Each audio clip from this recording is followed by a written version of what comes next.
Hey guys, it's Ammo here with Tuff Overland. I wanted to give you guys a rundown of my installation of a 4.5-foot awning on the back of one of our rooftop tents. And this can be any of our tents. Typically you would do this on your Rangers, your Deltas, Elites, and all you really need is the included L brackets that we provide you with the awning and some of the necessary tools that I've placed here. One thing you will want to buy separately though are our tent installation sliders. So these things slide into the rail system of the rooftop tent and are going to kind of give you a little bit more rigidity to keep this mounted up against the tent.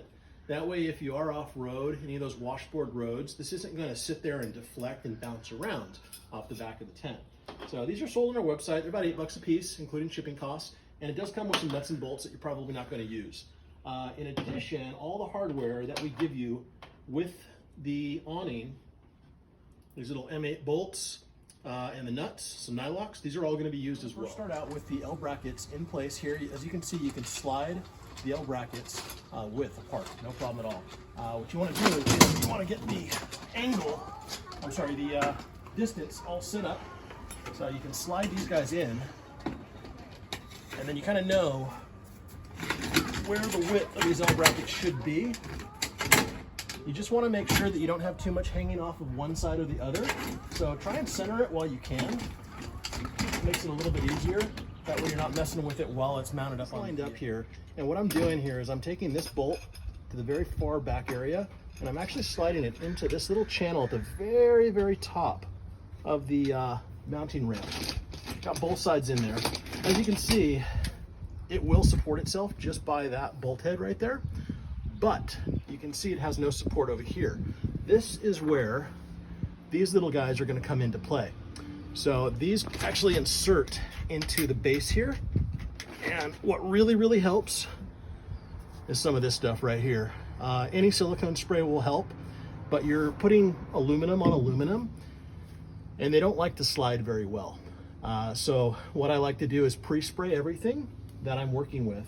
That way everything can slide really easily and nicely in and out. That way you can make all of your adjustments that you need.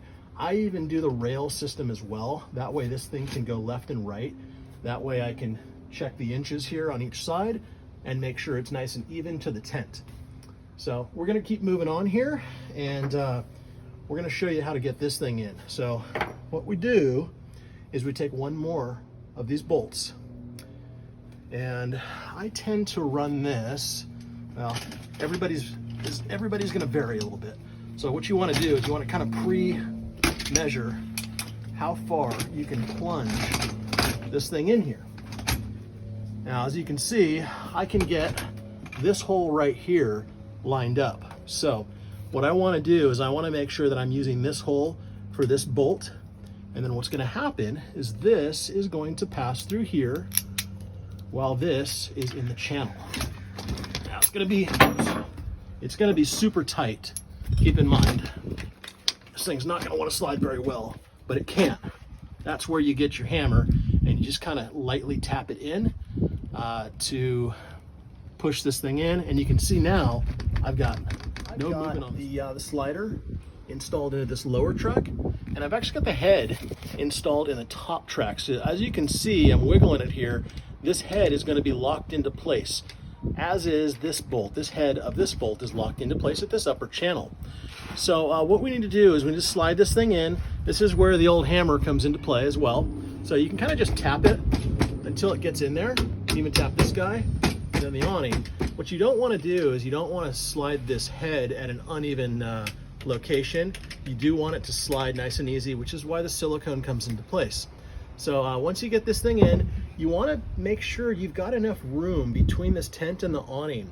The reason is this is where your zipper is going to be located, and when sliding your zipper open, the last thing you want to do is have to fight with it right here, especially at the end of the weekend when your hands are dry, they're beaten up from working in the dirt all weekend, stuff like that. So make sure you leave yourself enough room. Now I'm going to basically bring this bracket in flush with this rail right here. That way it's going to leave me, about that much room here to work with. know, if you need to shorten your bolts up too, you can do that. Guys, so that completes the whole install. I've measured out the distance here between each side. Looks like it's pretty well set up. We've got this thing in here with enough room to still open up the zipper just fine. No issues there. You know, still got to kind of navigate through that little section, but not a big deal. One of the reasons why I love having this awning back here is because of this space right here, this tailgate space. When the family goes camping, we tend to use this tailgate for a lot of things. We pull the cooler out, our bins out, we'll mix adult beverages back here, a lot of different things. So I like having the shade above me. It's really easy to deploy. One thing that's nice about the 4.5 foot awning versus the 6.5 foot awning is that I can open this thing up by myself while everybody else is doing something else to contribute at camp. So what's kind of nice too is you have this little ledge, you can place that. First thing you want to do with your awning is pull these legs out right here, kind of lock them in place so they stay where they're at. Same goes with this guy here. Lock that in place. And then because this isn't too wide, you can easily just start to deploy this out by yourself.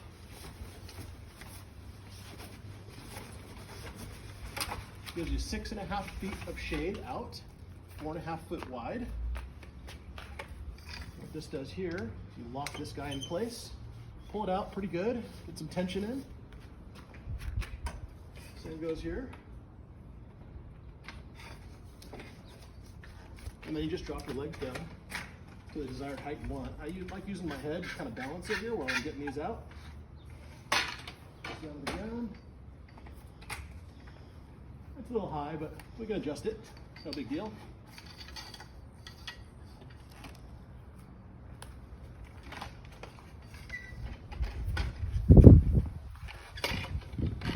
Just check your height out, make sure your legs are nice and even, and you are pretty well set up with shade.